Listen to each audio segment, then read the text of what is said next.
Hey there mga my love, Scorpio! Thank you so much po sa patuloy at wala ninyong patid na pagsuporta sa akin dito sa channel na to at sa mga new subscribers. Hello sa inyong lahat, ako po si Yan. Sana magstay po kayo here with us. Ayan, no? At sa mga returning subscribers, maraming salamat sa patuloy at talagang pabalik-balik nyo rito sa channel na ito. Cross-watchers, you're all welcome here as well. Lahat tayong gender, babae, lalaki, LGBT, lahat kayo welcome here.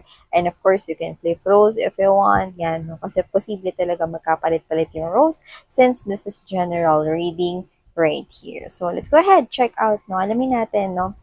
Paano ka ba binuview ng person na ito? Person on your mind or whoever this energy is, strongly connected to your energy spiritually. Bitin na natin yan, no? At kung paano mo binuview ang person na to, let's see. At ang inyong mutual energy, what would be the blockage as well and the outcome? Yan, no? So, let's see. Okay? Let's go ahead and check out Scorpio. Spirits and angel guides, Archangel Michael, thank you so much. This is for Scorpio. Tell me how does this person views my Scorpio people here?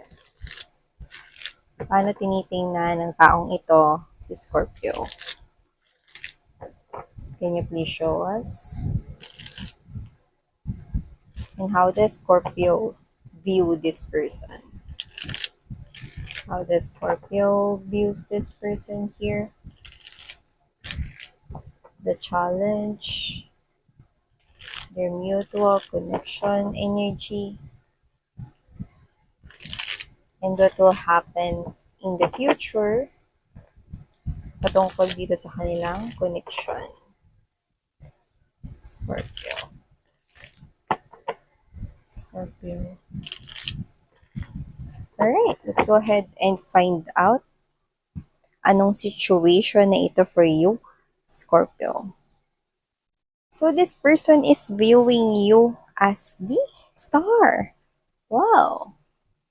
This person is viewing you as wish fulfillment right here. So, kung meron ng connection sa inyong dalawa, no, like literally, may connection na, no, kunyari, kung siya ay isang bagong energy at nag-uusap na kayo, nagpapasalamat siya, no, rito, no, kay God, okay, sa kanya ritong angels and spirit guides, no, dahil meron ng umpisang connection rito, no, and this person is very grateful, no, at nakakaramdam siya rito ng positive na pakiramdam, no, na magtutuloy-tuloy ito, no. Kumbaga parang nagpapasalamat na siya, no, kung wala man pa kayo rito na parang label or kung wala pa kayong matatawag na kayo or hindi pa kayo mag-boyfriend or girlfriend, no, this person is thankful, no, na meron na rito nagsisimulang connection. Yung pagpansin mo sa kanya, sobrang nagpapasalamat na siya doon, no. This person is seeing you as someone here who is like a star. So, ibig sabihin, this person here, pwede rin nakikita ka niya na pwedeng maraming nagbibigay ng attention sa'yo, no? At masaya siya rito na nabigyan mo siya ng pansin. So, kung ito man ay usapang pag-ibig, no? Nagpapasalamat itong person na to, no? Na parang binibigyan mo siya rito, no? Ng chance, no? To open his or herself to ya. Okay?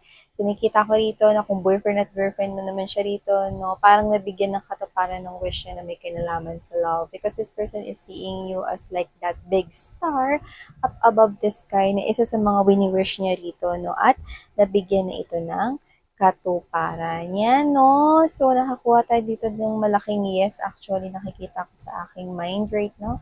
Okay, it's a big yes right here. So, this person is definitely okay, thankful of your presence. Let's get to know more, no? Ano naman ang pagka-view mo sa taong ito? So, you're viewing this person here as the Queen of Cups. Ooh, very soulful, okay? You're viewing this person here as a very loving person. Nakikita mo rin na inaalagaan niya tong connection na ito, no? And for others, na pwedeng ka in relationship mo na siya, no?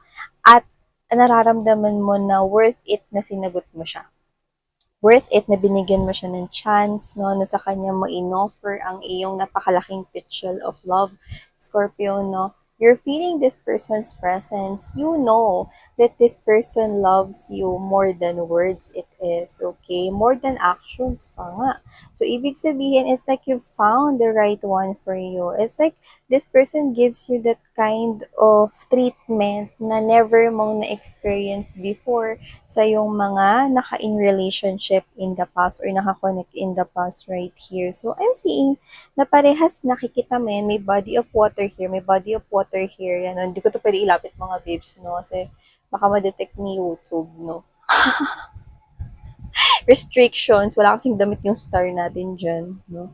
So, yan. So, nakikita ko rito that there are overflowing emotions and feelings coming from the both of you. So, kung ito man ay wala pa kayong label, papunta na kayo dun sa exciting part na yon. So, nakikita ko rito na meron na ritong namumuo at lumalalim na connection at ito ay paganda ng paganda. So, wow, no, nakikita mo na maalaga tong person na to, nakikita mo na kaya niyang alagaan ikaw, no, at ang relationship na to ay maglalas long term commitment ito. Yan, no, nakikita mo sa taong yan. Okay? So, both of you guys, no, ang inyong mutual energy is this, wish fulfillment. It's like, this is you, you're manifesting each other, wish fulfillment ang tingin niya sa'yo, ikaw ganun din, no? Parang sa lahat ng mga wish mo, nabigyan ng katuparan, no? Although, alam mo, I think, no, pagdating dito sa pagtimbang ng pagmamahal, I think mas sobra-sobra kanyang tinatangi at minamahal, no? So, kung ano yung alam mo, akala mo yung pagmamahal mo sa kanya at nararamdaman mo is todo-todo na, no? Mga babes, no? You're not really kayang sukatin, no? Kung gaano kamahal or kung gaano kalaki ang pagtangi at pagtingin sa'yo ng taong to, no? Mas higit sa nalalaman mo. Just like what I've said earlier, more than words, more than actions, more than what the eyes can see, and more than what you can feel, this person, is sobrang mas malaki yung pagmamahal niya sa'yo, no? Kung feeling mo, sobra-sobra na yung binibigyan mo sa kanyang pagmamahal, no? Well, bala ka dyan. Mas mahal ka niya sobra-sobra, no? Higit sa alam mo. Yan, no? At higit sa pagmamahal mo sa kanya. You're both seeing each other as the Nine of Cups energy. So, masaya kayo, no? It's a worth celebrating right here, no? Masaya kayo right here in this type of relationship. Masaya ka, masaya siya, no? Na kayong dalawa rito yung magkatuwang, no? Or kung ito ay nagsisimula pa lang, masaya ka, no? Na dumating yung tao na yun sa buhay mo. At ganun din naman siya, masaya siyang dumating ka sa buhay niya, no? A lot of potential here for growth. Yan, no? At ang maganda rito, parehas kayo rito, habang kayo ay magkasama, marami kayo natututunan sa isa't isa. Pero ang maganda, kahit na marami kayo natututunan sa isa't isa, hindi ko kayo nakikitang kumakalas sa isa't isa. Taray! So, both of you, you've manifested each other. That's the sense, that's the vibe that we're getting from here. What is the blockage, no, or maaaring maging challenge dito sa inyong connection? Is this Four of Cups energy right here. Okay.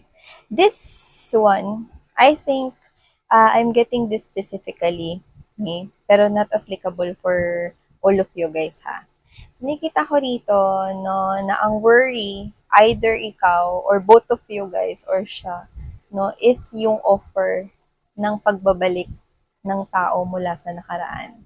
So, maaring meron ditong isa sa inyong natatakot or pwedeng parehas kayong takot, no, na magbalik yung sino man rito, no, na tao mula sa nakaraan, which is kung ex mo, natatakot siyang bumalik yung ex mo, no, at magparamdam sa'yo. At kung ikaw naman tong natatakot, no, natatakot ka naman, no, na baka pag bumalik yung ex niya, no, is masira itong connection na ito, no, or parang matapos itong connection na ito, no. Yun yung worry ninyo right here. Okay. Say, bakit miss yan? Akala ko ba okay na yung pagmamahala namin gano'n? Wala naman to dun sa extent, wala naman to dun sa sukat, no, kung gano'n yung kamahal yung isa't isa. It's that fear of someone who is in love. It's a natural thing, okay? Hindi dahil wala kang respeto, hindi dahil sa wala kang tiwala, no, sa yung partner right here, or hindi dahil wala siyang tiwala sa iyo, no, kundi ang fear niya kasi ay nanggagaling doon sa pain na naramdaman mo. Okay? Ibig sabihin kung ikaw 'to na sobrang minahal mo yung previous mong person 'no, to the point na naikwento mo rin yun sa kanya, ito dito sa person na 'to na mo ngayon 'no, alam niya kung gaano kasakit nung nawala yung past mo na yun. Kaya dun ko nakikita na nanggagaling ito 'no, na fear niya. Hindi dahil sa sinasabi niya na baka iwanan mo siya 'pag bumalik yung ex mo, hindi gano'n 'no. Natatakot siya dun sa sa katotohanan 'no, na baka alam mo 'yun 'no, na mabigo siya pagdating sa pag-ibig ngayon, 'yan 'no. Hindi ka niya judge 'no, natatakot lang siya, it's a natural thing, okey, na parang dahil mas sobra-sobra mong minahal 'no, yung person bago siya, okay, natatakot siya rito 'no, na maaaring magkaroon pa 'no, ng pagkakataon na mabuwag itong koneksyon na ito, okay. Pero hindi dahil sa wala kayong respect or hindi dahil sa ano ha, what's this, hindi dahil sa wala siyang trust sa'yo, 'yan 'no. Actually, I think parehas niyo nga yung nararamdaman, eh, 'yan 'no. Parang what if 'pag bumalik yung past, nakita ko kung paano umiyak 'tong person ko ngayon dun sa past niya rito, baka mamaya 'pag bumalik yung tao na yun, bumalik rin yung mga ala-ala at saka yung pagkagusto niya dun. Hindi ko yun nakikita. Pero both of you ay nakikita niyo yung ganun kasi nakabase kayo dun sa paano kayo naging broke nung time na yun. Super broke kayo nun, okay? Kapag ka super broke ka sa isang bagay, ibig sabihin, you give too much love. You give too much attention. So, yun yung fear. Okay? The possible outcome of this connection, no, ninyong dalawa Scorpio ng person na ito is the sun. Exactly. A lot of happiness. Wala kayong dapat i-worry. A lot of happiness. I'm seeing you sharing a home with this person, having kids or having children. Yan, no? If not, okay, I'm seeing you na magiging masaya kayo together, magkasama kayo together, no? Parang kayong dalawa lang nga isapat na eh. Yan, no? Kung mabibiyayaan kayo ng mga supling at mga anak, mas lalong magiging masaya. Pero if ever man, no, na hindi kayo mabigyan, no, ng pagkakataon na magkaroon rito ng children or child ninyo, nakikita ko rito, no, na magiging masaya pa rin at mas sagana, mas sigla ang inyong relationship. Right at the bottom of the deck, we have here the Three of Cups energy. Kasi alam mo, it's a union of two souls eh. Like you understand each other. Like this person here came into my life and then boom, naiintindihan niya ako. Like, hindi ko kailangan ipaliwanag. Like, this person understands me more than I understand myself. Diba? Ganun yung vibe eh. So, kung sino man to, no, nakaka-resonate dito, you're meant to be. Meant to be kayo nitong person na to. A lot of happiness, a lot of celebration. Nakikita ko na i-celebrate ninyo yung wedding anniversary ninyo together, pagsasama ninyo, anniversary, lahat. Okay? Mabiyayaan man kayo ng anak or hindi kayo mabiyayaan, I'm seeing you na ganito ka, hawak kamay. Okay? Walang iwanan. Nakuha ko rito. Okay? So, yeah. Definitely, Scorpio, itong mensaheng nakuha natin for you guys. Thank you so much. Love and light. Ano?